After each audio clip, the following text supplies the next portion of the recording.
On this Good Friday, I want to remember why it's good for us, but why it was grueling and crushing for Jesus on that Friday that he would pour out his Spirit and give his life for us. So I want to have a little reflection on Isaiah chapter 53. Isaiah chapter 53 is one of those places where Jesus is not portrayed as the triumphant king, but as a suffering servant. In Isaiah 53, who has believed what he has heard from us? And to whom has the arm of the Lord been revealed? For he grew up before him like a young plant, and like a root out of dry ground. He had no form or majesty that we should look at him, and no beauty that we should desire him. He was despised and rejected by men, a man of sorrows and acquainted with grief. And as one from whom men hide their faces, he was despised, and we esteemed him not. I think about on this last trip that Jesus would make to Jerusalem, that week that he would be there, and especially on that Friday, he would be a man of sorrows, acquainted with grief. As we continue on in verse 4, it says, "Surely he has borne our griefs and carried our sorrows. Yet we esteemed him stricken, smitten by God, and afflicted. But he was pierced for our transgressions. He was crushed for our iniquities. Upon him was the chastisement that brought us peace. And with his wounds we are healed.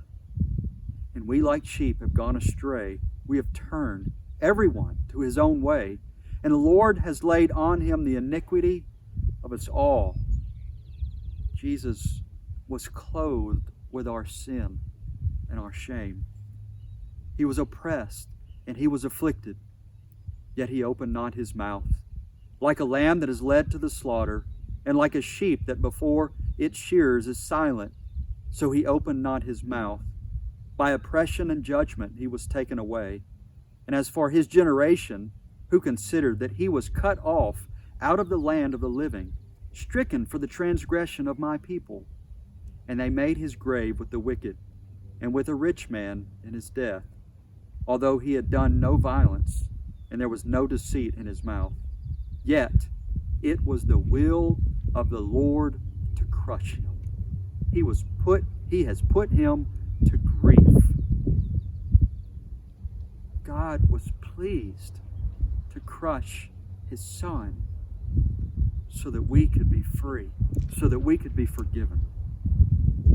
When his soul makes an offering for guilt, he shall see his offspring, he shall prolong his days. The will of the Lord shall prosper in his hand. Out of the anguish of his soul he shall see and be satisfied.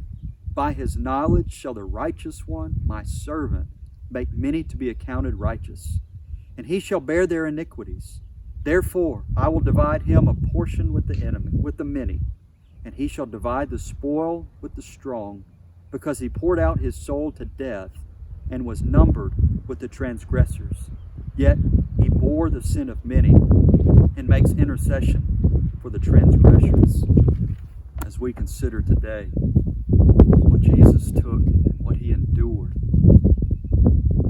for us, that he would die in our place, that he would be our substitute. Oh, just reflect on our unrighteousness. Reflect on your sin. And think about the significance of the cross. The smaller that we think of our sin, the less we really think about the cross. But the more heinous and the more evil we believe our sin to be against a holy God, the greater our view of the cross. Let's just bask in the presence of Jesus, that he would die in our place, that God would be glorified, and that we have the opportunity to be saved as we place our faith in Jesus.